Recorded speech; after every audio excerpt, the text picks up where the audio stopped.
그 다음에 22번을 보시면 증권 물어봤죠? 예.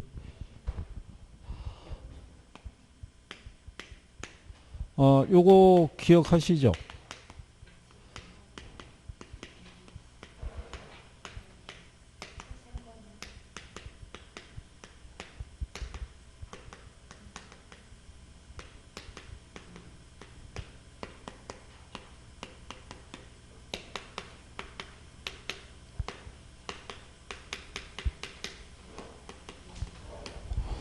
얘네 구별하는 기본적인 거는 저당 채권에 관한 소유권하고요.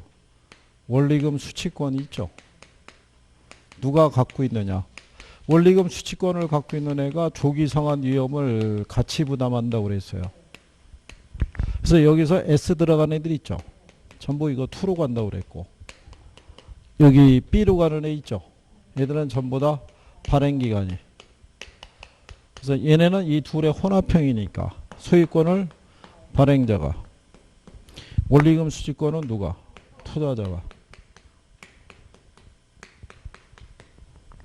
요거 정도는 구별을 할 수 있으면 되죠. 그죠? 이렇게 나오면 구별할 수 있죠. 거기 보시면 MPTS 있잖아요. 지분 채권 혼합형 MBS로 조기 상환 위험이 발행기간에 이전된다. 이게 틀린 거죠. 끝에가 S로 되어 있으면 전부 2라고 그랬죠. 그 다음에 유동화 중개기관은 보유하고 있는 주택담보대출채권을 유동화해서 자금을 조달할 수 없다 그러면 틀리죠. 얘네는 증권을 발행해서 자금 조달할 수 있죠. 그 다음에 MBB 나오죠. MBB는 모든 걸 누가? 발행자가. 근데 투자자에게 위험을 전가한다니까 틀린 거죠. 자, CMO의 경우는 부분적으로 콜방어가 인정되는 상품이다 그랬으니까 걔가 답이겠죠. 5번에 가면 부동산 지분을 증권한 대표적인 상품이 주택저당 증권이라고 해놨죠. 그럼 틀리죠. 지분을 증권한 대표적인 상품이 뭐라고 그랬어요? 지분을 증권한 대표적인 상품. 이거 예전에 여러분 시험에 나왔던 거예요. 그죠? 예, 리츠예요, 리츠. 리츠가 대표적인 지분금융이잖아요. 그죠? MBS가 대표적인 부채금융이잖아요. 그죠? 그래서 우리가 이 B가 들어간 애들은 다 부채금융이라고 그랬었죠. 백이라는 게, 그 백이라는 표현을 이렇게 담보한다고 그랬잖아요. 그죠? 예, 그래서 22번에는 답이 4번.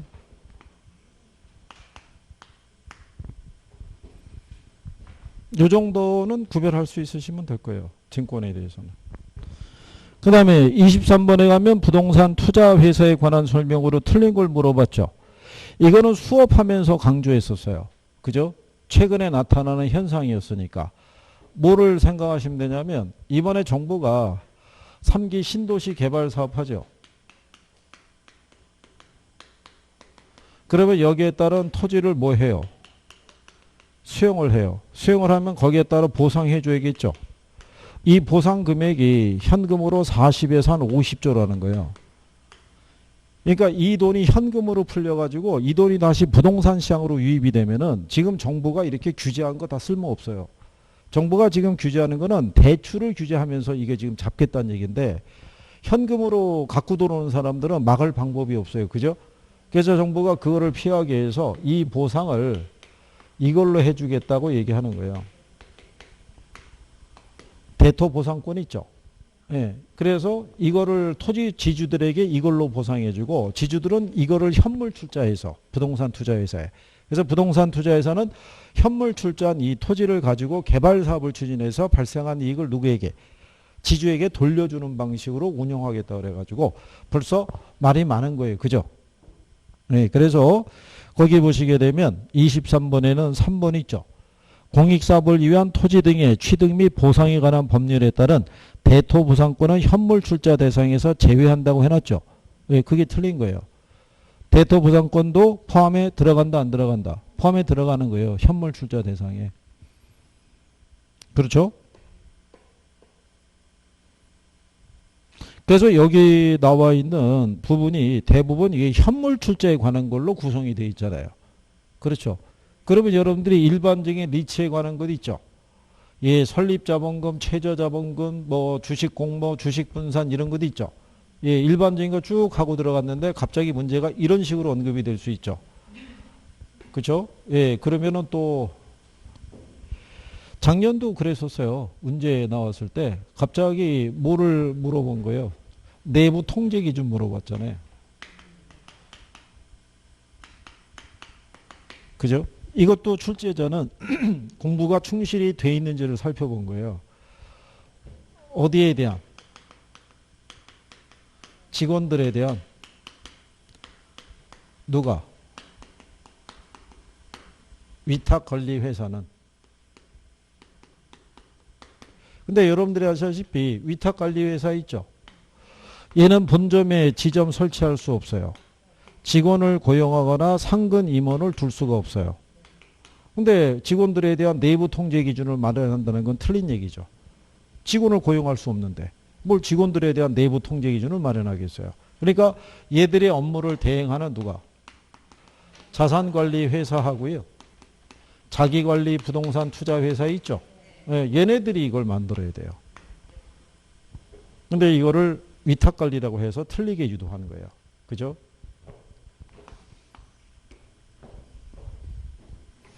그래서 거기에 대한 내용은 3번에 대한 거. 그죠?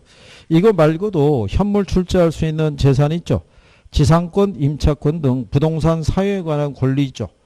예, 이것도 현물 출자할 수 있어요. 그리고 현물 출자하는 재산 가액의 평가는 간평에서 배웠던 수익 환원법 있죠. 예, 그걸로 평가하도록 돼 있어요. 묶어드린 거예요. 그 다음에 이제 뒤로 넘어가시게 되면은 24번에 주택담보대출 상환 방식에 대한 설명이다. 다음 가라원에 들어갈 적정한 상환대출 방식을 물어봤죠. 자, 1번에 보면 대출 중간에 조기 상환할 때 있죠. 상환액이 제일 큰 대출 상환 방식이 뭐겠어요? 그 점증이죠. 그 다음에 대출 중간에 주택가치 대비 대출 잔액 비율이 가장 높은 대출 상환 방식. 그것도 점증이죠. 대출 말기에 차입자의 소득에서 상환액이 차지하는 비중이 가장 높은 대출 상환 방식이 있죠. 그게 뭐다? 예, 점증이죠. 그러니까 전부 GPM으로 가야 되겠죠. 예, 그래서 답은 몇 번이다? 예, 2번이 되겠죠. 이게 이제 뭐 갖고 한 거냐면요. 이거 그림 배운 거 기억하시나요? 시간이 경과할수록 차입자의 소득은 증가한다고 가정할 때 차입자의 소득 대비 원리금이 차지하는 크기 있죠. 예, 그게 보면은 원금 균등이죠. 그 다음에 뭐 얘기해요? 원리금. 그 다음에 점증을 얘기하죠. 그러니까 이 대출 초기에는 차입자의 소득에서 원리금이 차지하는 크기는 원금 균등이 제일 커요. 근데 시간이 경과하면은 반대로 뭐가 커져요? 점증, 원리금, 원금 이 순서죠. 그렇죠? 그 다음에 이렇게 얘기했었죠. 시간이 경과할수록 주택 가치는 어떻게 돼요? 상승한다고 가정할 때 주택 가치 대비 대출 잔액이 있죠. 이렇게 우하향하는 직선으로 나타나는 애가 누구라고 그랬어요? 그게 원금 균등이죠. 그 다음에 나오는 게 뭐겠어요? 원리금. 가장 많이 남아있는 애가 누구? 그게 점증이죠. 이거는 잔액이죠. 대출 잔액. 이 그림에 기초해가지고 구성이 된 거니까. 그죠? 요건을 아시면 쉽게 풀 수 있죠. 여기는 기본적으로 정리할 수 있어야 돼요. 그죠? 원금 균등하고 원리금 균등하고 점증에 대한 거. 그죠? 계산 문제가 유도가 됐을 때 25번 문제 있죠. 다음 자료를 이용해서 1회차 원금 상환액을 계산하는 얘기죠. 대부비율을 기준으로 최대로 대출을 받는다고 가정하고 다른 요인은 일정하다고 그랬어요. 담보주택 가격이 얼마예요? 6억. 대부비율이 얼마? 그럼 얼마 빌리는 거예요? 예, 3억 6천인데 상환 방법이 원리금 균등이죠. 예, 그러면 원리금 균등에서는 뭐를 구하려고 그러면 원리금을 계산하려고 그러면 융자금에다가 뭐를 곱해야 돼요? 예, 저당상수를 곱해야 되죠. 융자금이 3억 6천이죠. 저당상수가 얼마예요? 0.08이죠. 계산하면 얼마 나와요? 2,880만 원 나와요. 그죠? 그러면 1회차 있죠. 1회차 융자금액이 얼마? 그러면 여기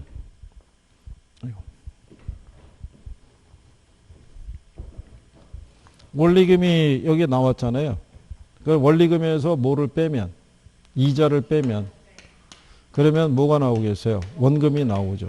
그러면 이자 계산하면 3억 6천에 대한 이자가 몇 프로? 예, 3억 6천에 대한 5% 계산하면 얼마 나오겠어요? 1800이죠. 그러면 2880에서 1800 빼면 남는 거 얼마? 이게 원금이죠. 그렇죠? 작년이 아니죠. 재작년쯤에 여러분 시험에서는 2회차의 원금과 3회차의 이자 구하라고 준 거예요. 원리금 균등분할을 해서. 그러면 걔는 뭐가 많이 걸리겠어요? 시간 많이 걸린 거예요. 이건 단축시켰다고 볼 수 있죠. 네, 그래서 거기에 남아있는 대로 25번에는 답이 몇 번?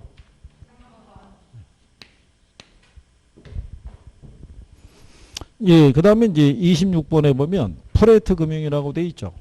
예.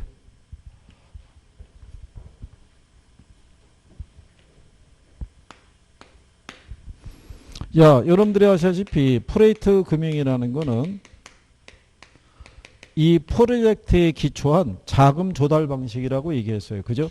예. 그래서 우리가 누가 있다고 그랬어요? 프로젝트 사업주가 있죠. 예, 사업주가 일단에 어떤 프로젝트 있죠. 이 사업권을 하나 따낸 거예요. 그죠? 근데 얘가 신용이 안 좋아요. 그러니까 자기 자체 신용으로는 자금을 조달하기 어려운 거죠. 그래서 그 문제를 해소하기 위해서 얘가 별도의 뭐를 프로젝트 회사를 설립을 하고요. 자기가 가지고 있는 사업권을 일로 양도하는 거예요. 대가로 지분권이나 뭐 이런 거를 확보하는 조건으로. 그래서 넘겨주는 동시에 뭐가 분리가 돼요? 예, 신용이 분리가 되는 거예요. 그러니까 얘 신용은 중요하다 안 중요하다? 이건 안 중요한 거예요. 그러면 일로 넘어가면 이 프로젝트 회사에서는 이 프로젝트부터 예상이 되는 현금 흐름이 있죠. 예, 이 사업성을 기초로 해서 누구한테? 투자자에게 투자를 받거나 또는 대출을 유치해서 사업을 추진하는 방식이라고 보시면 돼요. 무슨 말인지 이해하시겠나요? 그래서 여기서 돈을 차입하더라도 프로젝트 사업주의 대차제표는 부채가 기록이 안 된다고 그랬죠. 그래서 부의 금융 효과가 있다고 그랬고 이 사업이 잘못되더라도 일로 추심이 안 들어간다고 그랬죠. 그래서 비소구 금융의 성격을 띠고 있는데 근래는 제한적 소금융이라는 것은 여기서 투자를 하거나 대출을 해주는 사람들의 입장에서는 얘도 추가로 출자하거나 아니면 일정한 부분은 담보물을 뭐 넣든가 뭐 이런 거를 요구하는 경우가 있다는 얘기죠. 그래서 비소구 또는 제한적 소금융의 성격을 갖고 있다라고 얘기를 해요. 그러면 여기서 요 투자자들이 가령 예를 들어서 투자를 하거나 돈을 뭘 하겠어요? 대출해 줄 수 있겠죠. 그러면 얘네가 이 대출해 줄 때는 어디에 기초한 대출이겠어요? 이 현금 흐름에 기초한 대출이에요. 현금 흐름에 기초한 여신이라는 거는 이거 보고 대출해 준다는 거예요. 그러니까 이 현금 흐름을 관리를 잘 해야겠죠. 그래서 별도의 뭐를 설정하는 거예요. 에스크로우 계정, 결제 위탁 계정을 설정하는 거예요. 그래서 이 현금 흐름은 이 계정을 통해서만 관리하도록 돼 있어요. 무슨 말인지 이해하시겠죠? 예. 그래서 그런 요건을 알면은 26번에 대한 내용을 풀 수가 있죠. 그렇죠? 예. 그러면 26번에서 틀린 것 있죠? 예, 틀린 거니까 뭐겠어요?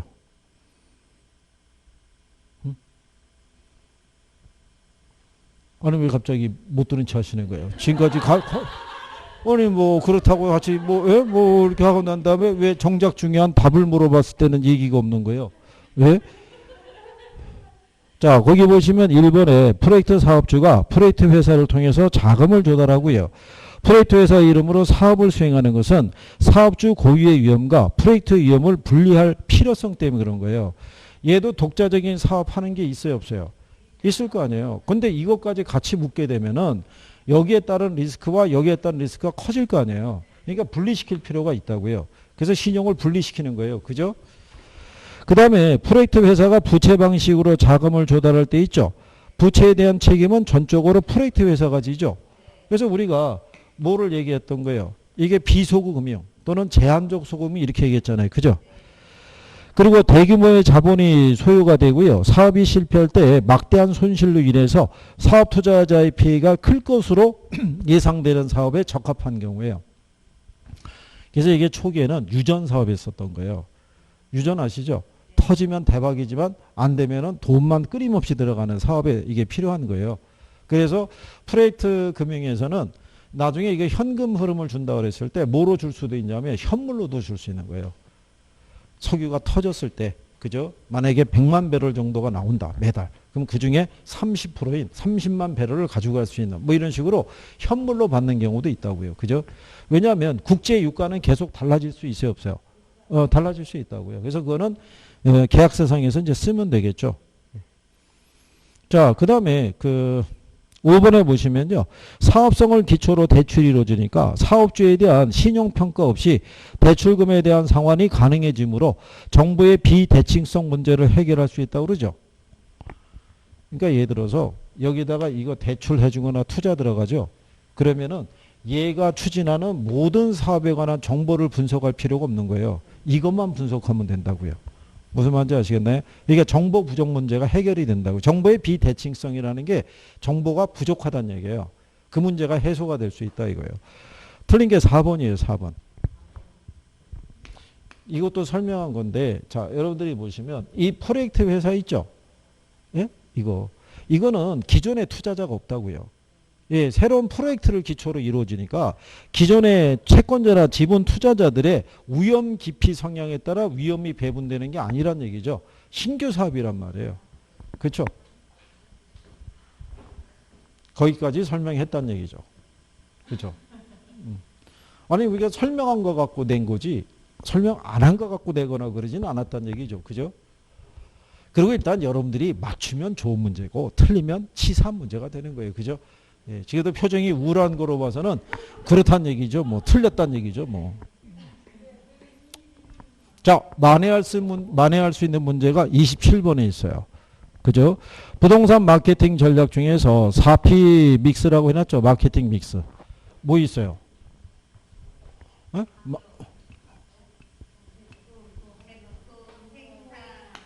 그래서 우리가 이렇게 해줬죠.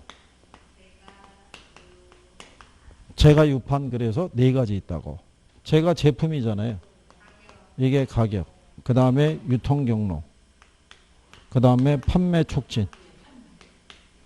그죠? 판매 촉진도 다시 네 가지로 나눠지죠. 광고, 홍보, 인적 판매,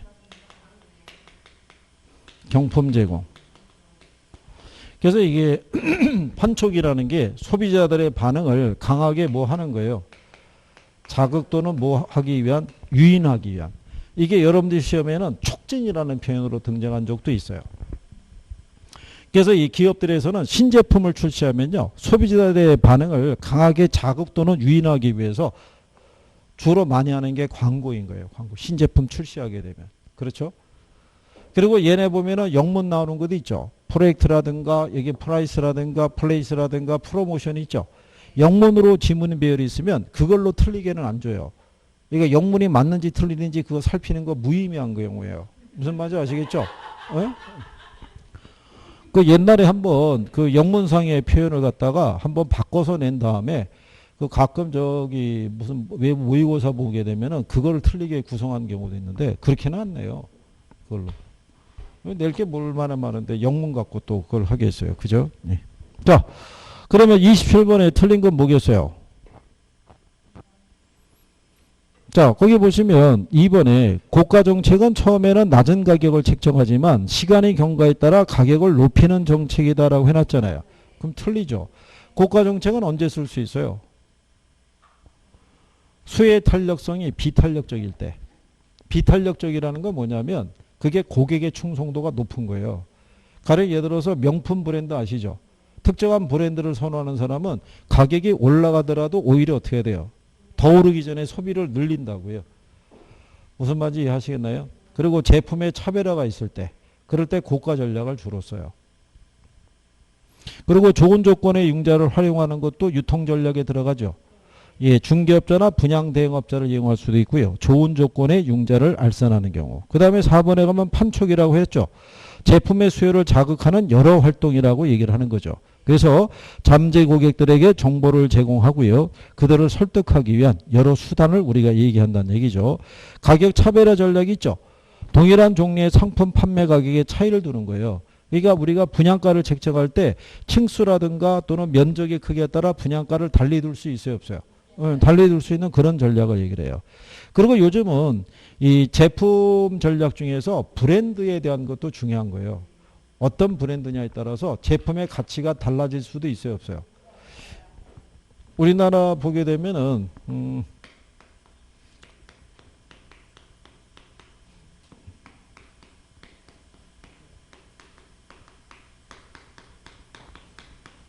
뭐 이런 브랜드들이 있죠. 예, 근데 만약에 A라는 아파트 단지에서 이 브랜드를 만약에 바꾸려고 그러면 돈 들어가요. 브랜드에 대한 그 대가를 줘야 된다고요. 왜냐하면 무슨 아파트냐에 따라서 소비자들이 인식하는 이미지가 틀려진다고요. 그리고 저게 또 지방에 가게 되면요, 특정한 브랜드를 선호하는 지역이 있어요. 그러니까 다른 일반 브랜드, 물론 얘네 빼놓고 다른 일반 브랜드가 들어가면 관심이 별로 없는데 특정한 브랜드가 들어가면은 그 제품에 대한 선호도가 좀 높은, 뭐 그렇게 나타나는 지역도 있어요. 근데 그런 지역적인 특성을 무시하고 들어가서 무조건 분양을 유도한다 그러면 실패할 가능성이 크죠. 그래서 뭐 그런 내용이라고 보시면 되겠고. 자, 그래서 27번에는 답이 몇 번? 예, 2번이고요. 아, 그리고 뭐 오늘 점수가 조금 안 나왔다 그래가지고 낙담할 필요가 어디 있어요. 그죠? 다음 주에 만회할 기회가 있잖아요. 다음 주에 안 되면 그 다음 주에. 그죠? 아직은 뭐 시험까지 그래도 한 2달 있잖아요. 그죠? 2달. 2달. 참.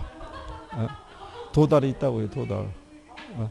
우리 저기에 앞전에 100일 막 이럴 때가 엊그제 같은데 지금 2달로 바뀐 거예요. 그죠?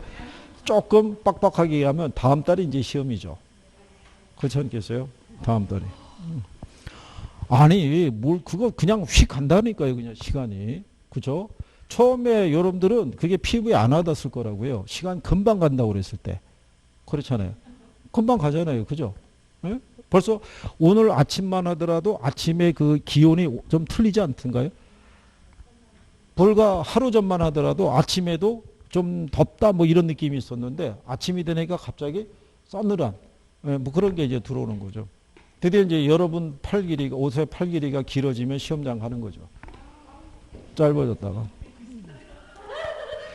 편하게 생각하시고. 자, 28번에 가시게 되면은 부동산 관리에 관한 내용 중에서 틀린 걸 물어봤죠. 관리는 거의 상식적인 선에서 줘요. 관리를 틀린다는 거는 있을 수가 없어요. 그렇잖아요? 네. 28번에는 답이 몇 번? 이게 3번이라고요. 자, 여러분들이 보시면 공업용 부동산 있죠? 무슨 임대차? 이렇게 해줬잖아요.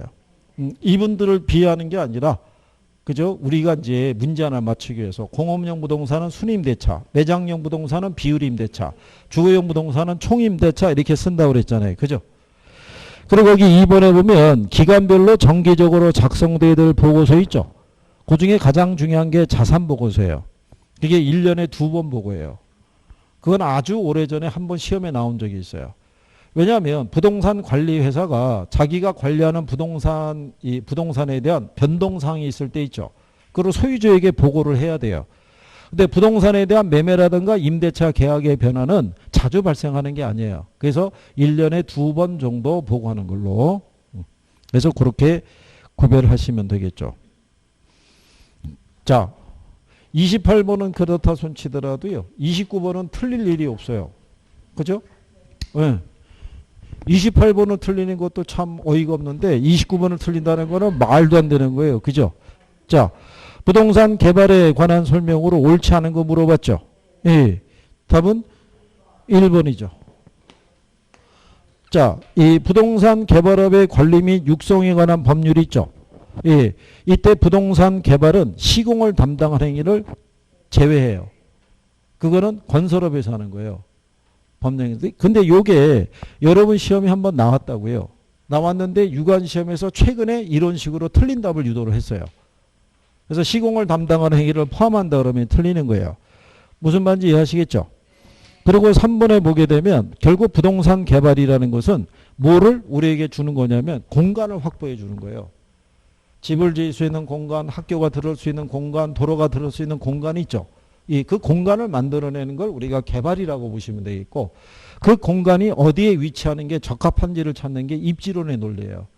그러니까 그런 식의 논리로 정리하시면 될 거예요.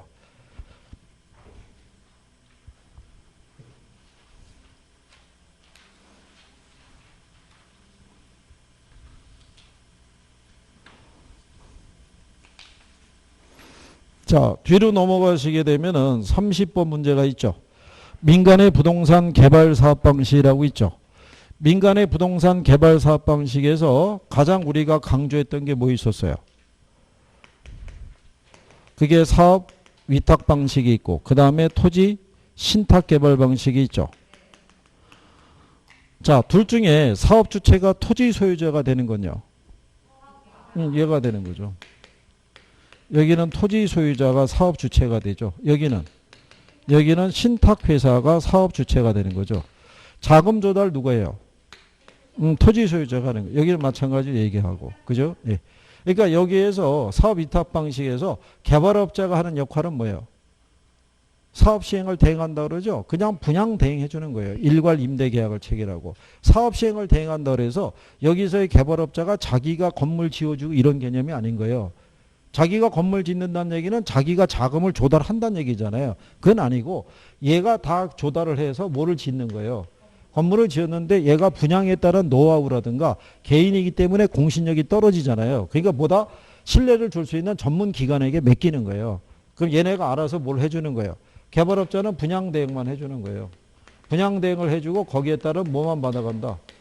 그러니까 얘가 지분을 공유한다, 자금을 줘다 이러면 틀리는 거예요. 무슨 말인지 아시겠죠? 근데 여기 있는 이 신탁 방식이 있죠. 여기에서는 위탁자가 있고 그 다음에 누가 있을 때 수탁자가 있으면 위탁자는 지주가 되고요. 수탁자가 누가 돼요? 신탁자가 되는 거예요. 그래서 여기의 특징은 계약이 체결되면 형식적으로 토지에 대한 소유권이 어떻게 돼요? 작년 여러분 시험에 나온 게 이게 신탁의 종류가 관리 신탁이라는 게 있고요. 처분 신탁이 있고 담보 신탁이 있고 그 다음에 개발 신탁이 있다고요. 신탁 계약이 설정이 되면 소유권이 이전이 되는 거예요. 작년에 관리 신탁이 나왔는데 이게 갑종이 있고 을종이 있다고요. 을종이 명의 신탁. 예, 갑종은 총체적인 관리를 다 해주는 거예요. 이 자체가. 그래서 여기도 소유권이 이전이 된다 안 된다. 소유권이 이전이 되는 거예요. 근데 작년에 소유권이 이전 없이 이렇게 나와서 틀리게 준 거예요. 무슨 말인지 아시겠죠? 예, 그래서 자, 신탁에 대한 거. 그래서 이제 거기 보시면 자, 틀린 걸 물어봤죠. 이 틀린 거니까 답이 뭐겠어요? 예? 틀린 거니까 4번이죠. 거기 보면 사업수탁 방식의 경우 개발업자가 자금을 조달해서 건설하고 분양이나 임대를 한 다음에 토지 소유자하고 수익을 나누는 방식이라니까 틀렸을 거 아니에요. 수수료만 단순히 받아가는 방식. 얘가 자금을 조달해서 이 건설하는 이런 방식도 아니란 말이에요. 자금을 조달해서 건설하는 건 누가? 토지 소유자가. 건설한 다음에 분양대행만 의뢰하는 거예요. 분양대행만. 그리고 3번에 가면 등가 교환 방식의 경우에 지주가 시공회사에 대물로 공사비를 지급하는 경우도 있죠. 예, 그래서 등가 교환 방식의 또 다른 표현을 공사비 대물 변정이라고 얘기했던 거예요. 기억하시나요? 그래서 30번에는 답이 몇 번? 자, 그러면 30번까지 푸셨어요. 그죠? 예. 30번을 기준했을 때, 자, 18개 이상 맞았다. 18개.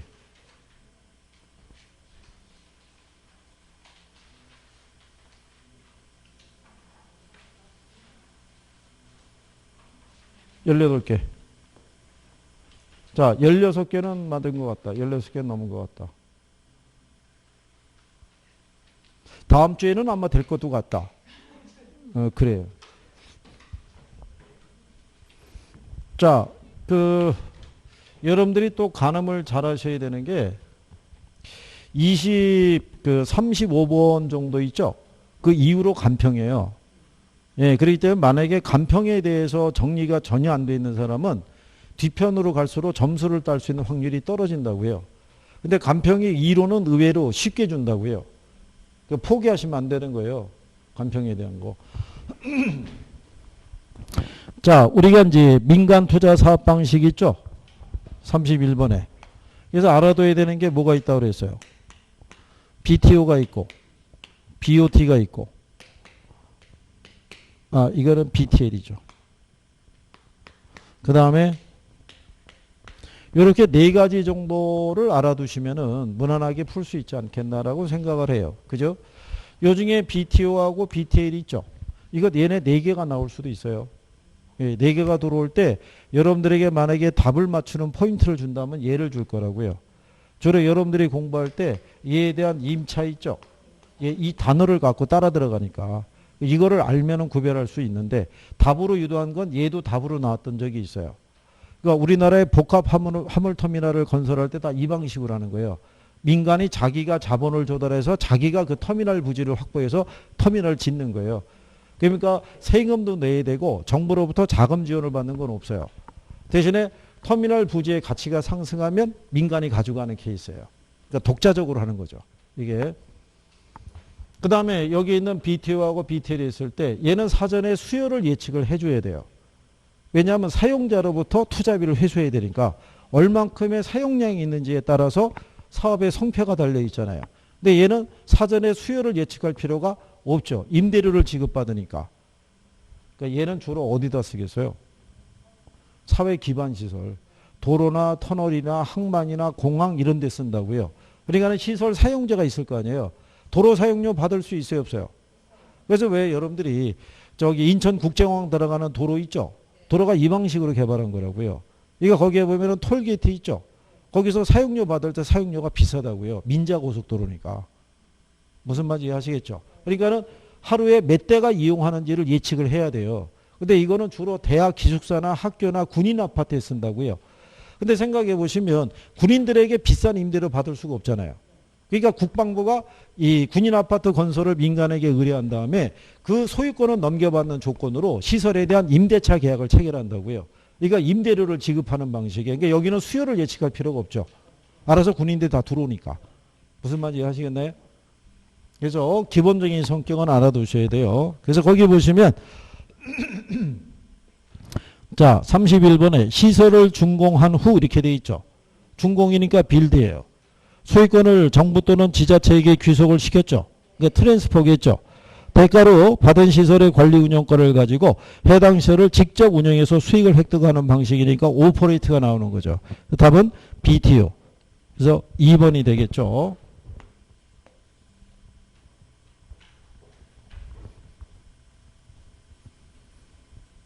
여기 문제를 출제할 때요. 지난번에 설명해. 얘네가 지문에 다 나온 적이 있어요. 지문에 그러니까 예를 들어서 1번, 2번, 3번, 4번, 5번 그러면 얘네가 지문으로 다 들어왔던 적이 있고 그 다음에 박스 있죠. 박스로 BTO, BTL 이렇게 박스로 문제 냈어요. 단독으로. 그 다음에는 두 개를 묶어서 냈어요. BTL하고 뭐 BTO 이렇게 해서 기억하고 니은 해갖고 두 가지. 그 마지막으로 나올 수 있는 배열이 뭐겠어요? 대개를 다 박스로 묶어서 내는 거 정도밖에 없다고요. 중요한 애들 다 냈잖아요. 그렇잖아요. 그런 내용이라고요. 그러니까 돌아가는 거예요. 문제에 대한 형식이. 그것만 그러니까 대신에 여러분들은 얘네들을 정확하게 구별만 할 수 있으면 이렇게 나오든 이렇게 나오든 이렇게 나오든 답은 다 맞출 수 있는 거예요. 그런데 얘는 되는데 얘는 안 된다? 그러면은 꼭 희한하게 정리가 안 된 애가 나와요. 그게 시험에. 참 희한하죠? 그래가지고 걔를 죽어라고 정리하잖아요. 그 다음엔 걔가 안 나오죠. 그 다음에는 패턴이 또 바뀌어버리는 경우죠. 그렇지 않겠어요?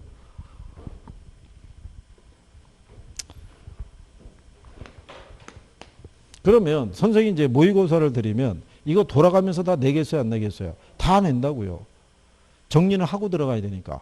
나올 확률이 높은 애들은 형식을 바꾸고 다 물어보는 거예요. 그러면 이번 주에 나왔던 걸 내가 틀리더라도 정리를 해놓으면 다음번에 모의고사는 맞출 수 있다고요. 그래서 플러스 1이 돼야 돼요. 틀리면. 여기서 덮으면 소용이 없고. 그래서 내가 현재 몇 점을 맞았는데 몇 개를 더 맞으면 내가 원하는 60점이 넘어갈 수 있다는 것에 초점을 둬야 돼요.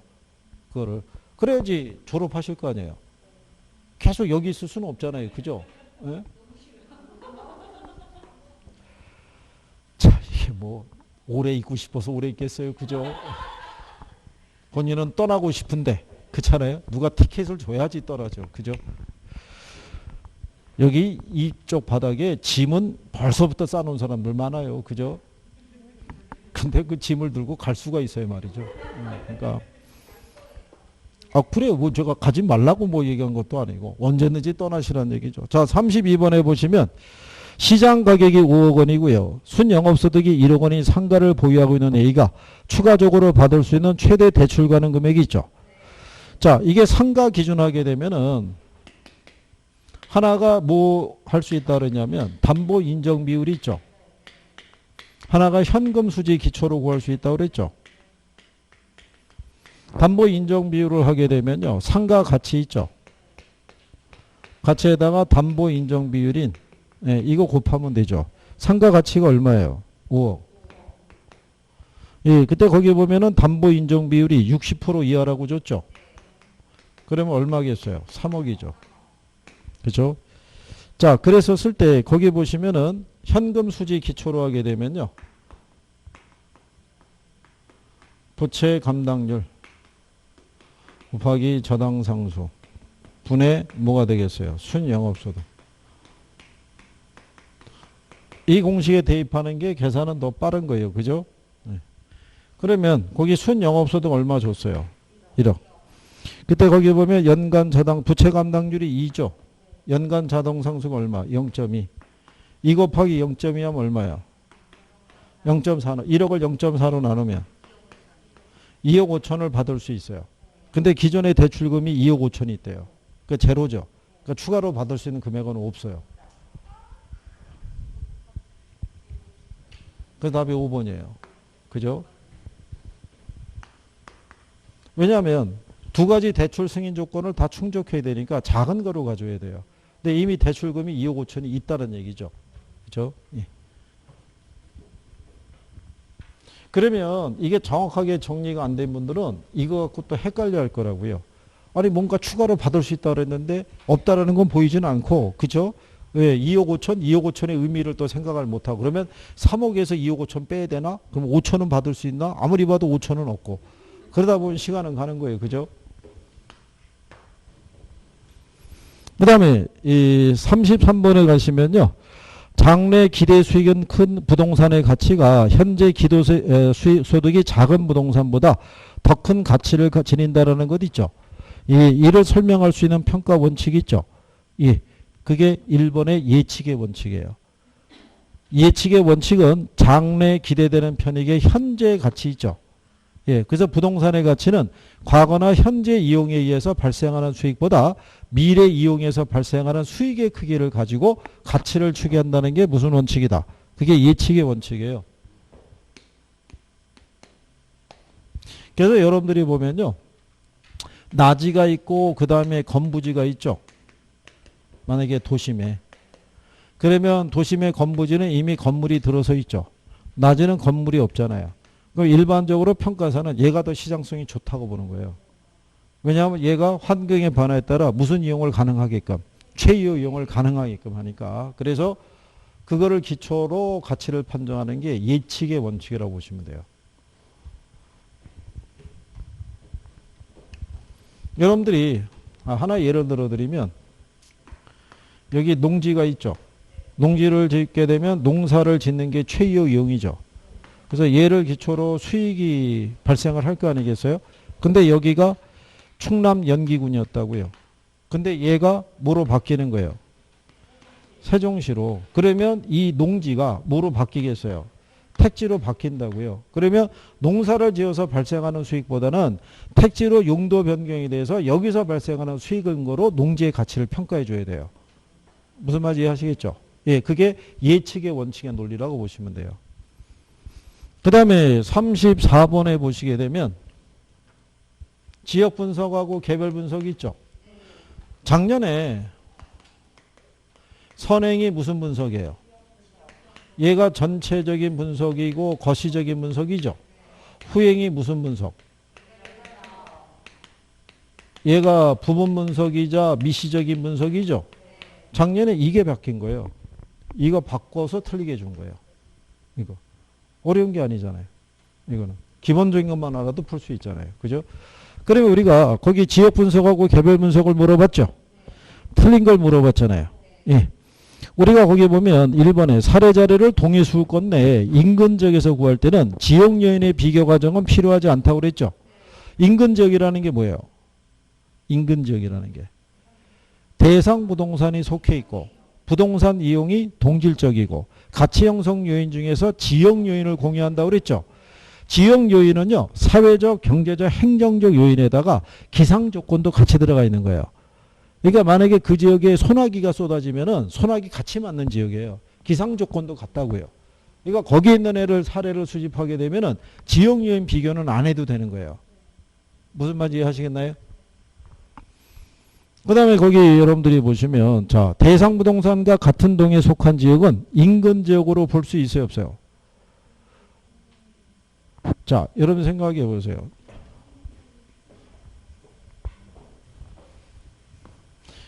여기 있는 이 동네 있죠? 예? 여기 전부 아파트가 돼 있냐고요? 그건 아니잖아요. 아파트도 있고 상가도 있고 다세대도 있고 여러 개가 있을 수 있어요, 없어요? 그래서 같은 동에 있다고 인근적으로 보면 안 되는 거예요. 이건 여러분 시험에도 나온 거라고요. 틀린 지문으로. 같은 동에 소재하고 있으면 인근적으로 봐야 된다면 틀리는 거예요. 인근 지역에 보면 훨씬 좁은 거예요. 무슨 말인지 아시겠나요? 상가 같은 경우는 도로 하나를 사이에 두고 반대편하고 이쪽에 매출이 틀리다고요. 거기 안에서도 잘려질 수 있는 거예요. 무슨 말인지 아시겠나요? 이 도시 안에서도 같은 주거라고 해도 어디에 있느냐에 따라서 시세는 틀리다고요. 무슨 말인지 아시겠죠? 네, 그래서 34번에는 답이 몇 번? 2번인 거예요. 자, 여러분들이 하시는 표준지 공시가 나오죠? 네.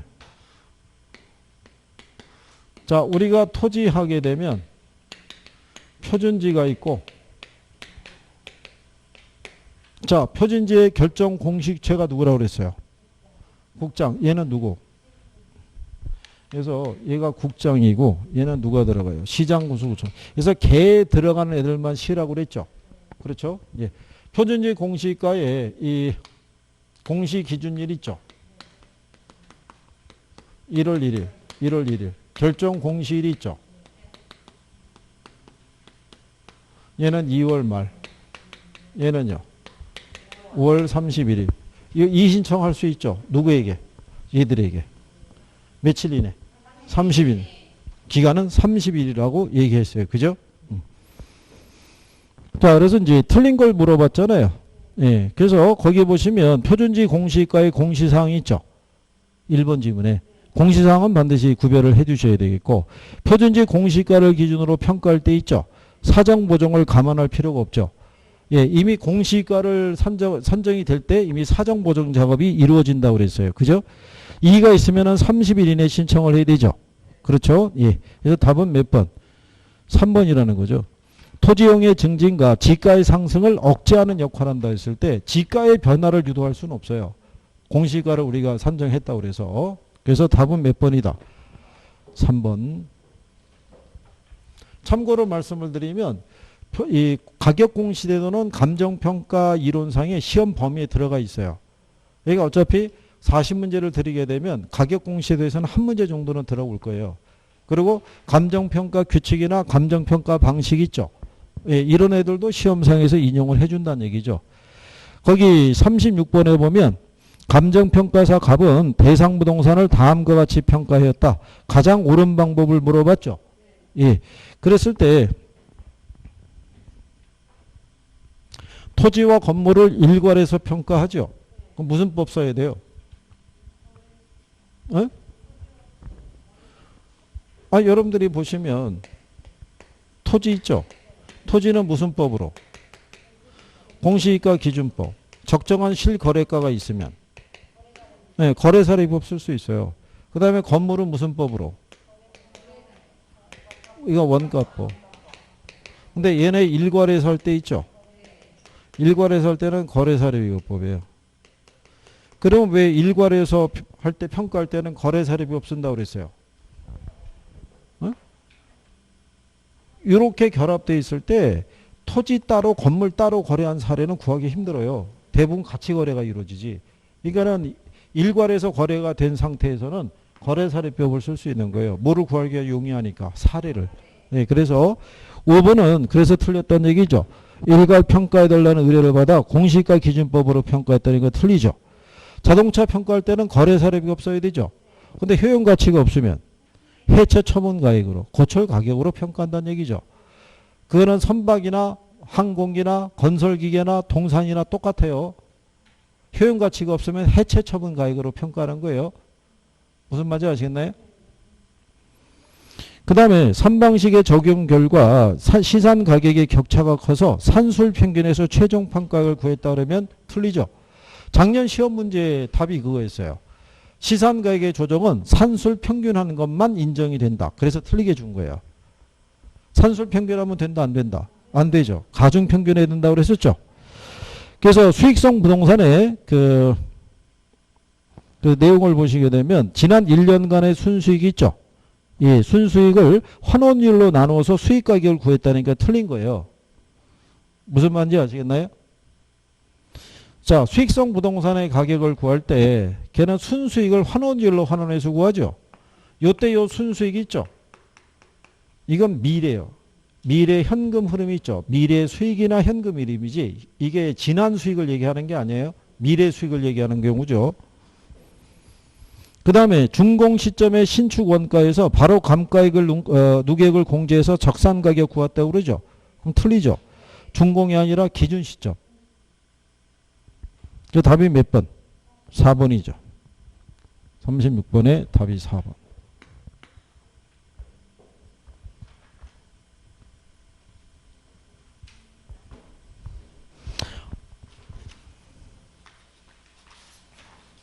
자, 뒤에 가시면은 37번 있죠. 자, 이제 하나, 둘, 셋, 네 문제 남았어요. 그죠? 자, 이제 여기서 관건이죠. 여기까지 왔는데 이미 24개가 돼 있다. 그러면 편한 거죠. 부담 없이 풀 수 있는데 지금 몇 개가 모자르다. 4개가 모자르면 여기서부터 피 튀기는 거예요. 그죠? 하나라도 틀리면 안 되는 거고. 그렇잖아요.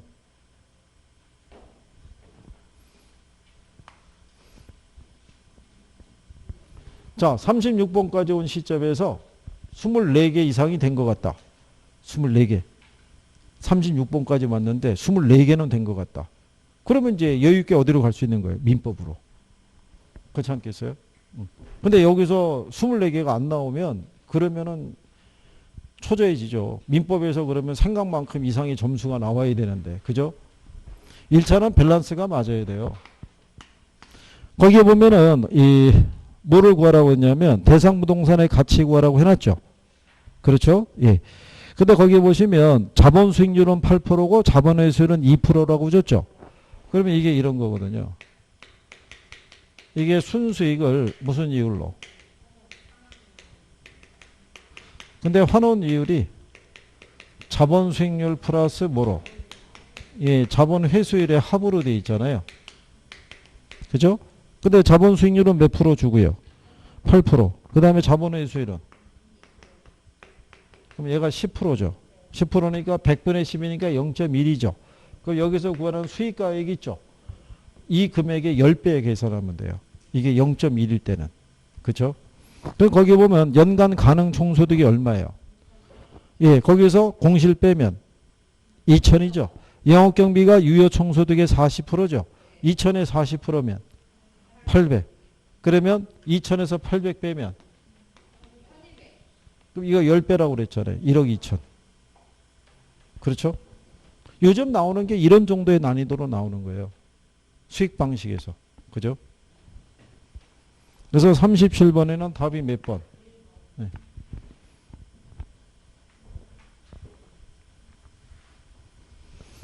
자, 38번에 보면 감정평가 규칙상의 용어 정의로 올바른 거 물어봤죠? 그죠? 예. 올바른 것이니까 답이 뭐겠어요? 네? 답은 2번은 틀렸죠? 수익환원법은 임대료가 아니라 가액을 산정하잖아요. 그죠? 임대료 구하는 거는 무슨 법? 그건 수익분석법. 그죠? 자, 거기도 수익 방식 있죠?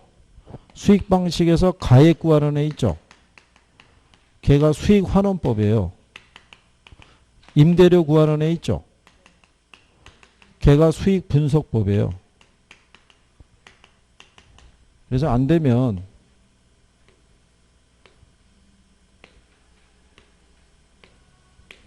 이렇게 가는 거예요. 그죠? 사람 이름이라고 생각하고 가수한이고 임수분이에요. 무슨 말인지 아시겠어요? 예, 그러니까 가액관에는 수한이고 임대료관에는 수분이라고 이거. 예? 이렇게 해서라도 이거 가끔 물어봐요. 얘를 인식을 잘 못해가지고. 그 다음에 3번에 원가법이란 대상 물건의 취득 원가가 아니라 제조달 원가죠. 그 다음에 4번에 보면은 가치 발생 요인이 아니라 가치 형성 요인이에요. 예, 그리고 5번에 가게 되면 산지와 임목을 구분해서 평가할 때 임목은 거래사례위법이고요. 소경목님은 원가법 써야 되죠. 원가법. 선원의 소원은 이렇게 했잖아요. 답이 1번이라고요. 기준점이란 대상 물건의 감정평가를 결정하는 기준이 되는 날짜 있죠. 예. 그거 우리가 구별할 때 얘기해 드린 게 뭐냐면 용어상에서는 이렇게 나와야 돼요. 근데 용어라는 표현이 안 나오고 감정평가 규칙에서 규정하고 있는 기준점으로 물어보죠. 그러면 대상 물건의 가격 조사를 완료한 날짜인 거예요. 용어에서만 이렇게 쓰는 거예요. 용어에서만. 시험에 나온 거예요. 그렇게 해서. 그러니까 착각하시면 안 되는 거예요. 용어를 물어보는 건지 감정평가 규칙에서 규정하고 있는 걸 물어보는 건지를 그 얘기인 거예요. 예, 이건 용어잖아요. 그 다음에 39번에 가시면 대상 물건 기준점의 감가수송액 물어봤죠. 감가수송액을 구하려고 그러면 먼저 이걸 구해야 되죠. 매년에 뭐를? 감가액을. 매년의 감가액은요. 경제적 내용준 수분에 제조달 원가에다가 1 마이너스 잔가율을 곱해서 구하면 되죠. 이렇게. 이게 힘드시면 제조달 원가에서 잔존가치 빼서 계산해도 돼요. 근데 이게 얘는 감가상각액을 구할 때요. 이거는 매년의 감가액이 있죠.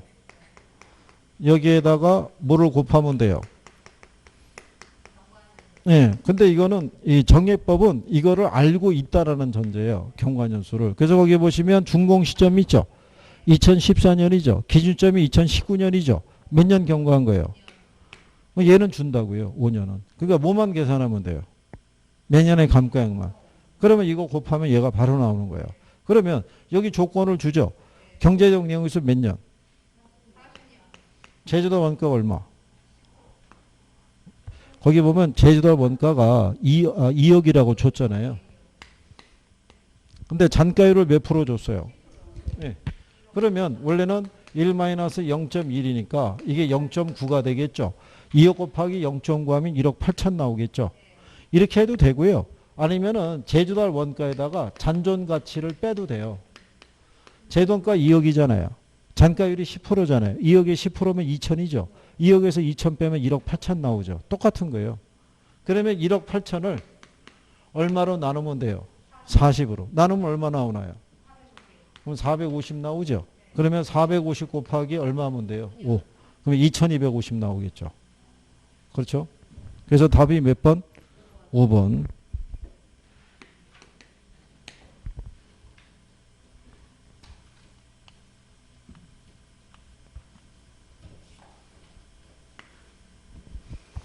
자, 그 다음에 이제 40번 있죠. 예. 이 부동산 가격 공시에 관한 법령상 부동산 가격 공시에 관한 설명으로 틀린 걸 물어봤어요. 그죠? 예. 틀린 것이니까 답이 뭐겠어요?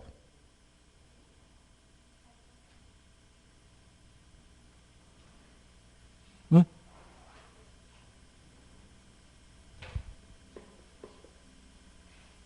4번은 일단 맞는 표현이에요. 4번은 국장은 감정으로부터 공동주택가격 조사 산정 보고서를 제출받으면 이렇게 얘기하죠. 우리나라 현재 법령상 토지는 감정평가업자가 산정하라고요. 주택이 있죠. 주택은 감정원에서 하는 거예요. 감정원인데 이 감정원의 명칭이 바뀌어요. 올해 12월이면 그게 부동산원으로 바뀌어요. 그러니까 이제 걔네 역할이 지금 왜 부동산 관리원인가 하나 이제 만든다고 그러잖아요. 얘네가 그 안에 흡수가 될지 아니면 얘네가 그 안에서 일정한 역할을 할지 모르겠으나 어쨌든 지금은 그렇게 돼 있어요. 이거는 감정평가업자가 산수라고요. 이거는 한국감정원에서.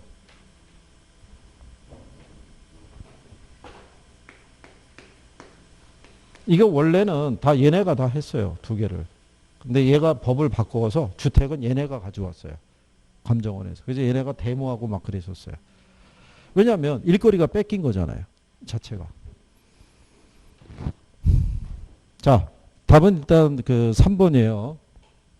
몇 번? 3번. 자, 우리가 뭐라고 그랬냐면요. 이 토지 가격 비준표 있죠. 이거는 얘를 기초로 산정을 해요. 얘를 기초로 얘가 산정이 되죠. 그러면 이 토지가격 비준표를 가지고 뭐를 산정할 때? 예, 개별 공시가를 산정할 때 얘를 가지고 산정한다고요.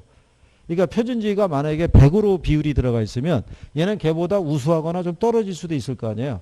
그러니까 이 토지가격 비준표에 대입을 해서 조정을 하는 거예요. 그러니까 이것도 시험에 나온 거예요. 개별 공시가의 업무 범위 있죠. 네, 업무 범위에 얘는 안 들어가는 거예요. 토지가격 비준표의 작성은 뭐를 기초로?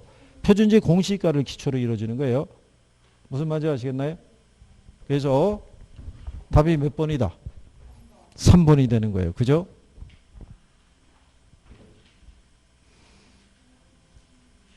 자, 40번까지 해보셨잖아요. 그죠? 자, 다 맞았다. 이제 한번 이렇게 한번 해본 거예요. 그죠? 자, 30개 이상 맞은 것 같다. 30개. 그죠? 자, 60점 이상은 된 것 같다. 반은 맞은 것 같다. 반은. 다음 주를 기약하겠다. 뭐, 그렇죠? 그래. 자, 이게 인강으로 들으시는 분들도 마찬가지지만 본인들이 생각했던 것보다 점수가 안 나올 수도 있고 본인들이 생각했던 것보다 점수가 잘 나올 수도 있는 거예요. 근데 문제는 이게 계속 유지가 되느냐가 중요한 거예요. 유지가. 다음번에는 배열이 또 틀릴 거 아니에요. 그죠? 다음 주에 나오는 거는 B형이에요. B형 배열을 가지고 우리가 이제 달아보는 경우죠. 그죠? 예, 그러니까 거기에서 지금보다 만약에 60점이 안 나와 있으면 지금보다는 성적이 조금이라도 개선할 수 있도록 아까 내가 틀렸던 파트를 보완을 해야 돼요. 무조건. 그래야지만 성적이 개선이 될 수 있어요. 무슨 말인지 아시겠죠? 예, 그래요. 자, 이제 9월, 오늘이 1일이죠? 예, 9월인 경우죠. 예, 그래서 어쨌든 간에 건강도 조심하시고 다음 주에 뵙도록 하겠습니다. 고생하셨습니다. 수고하셨습니다.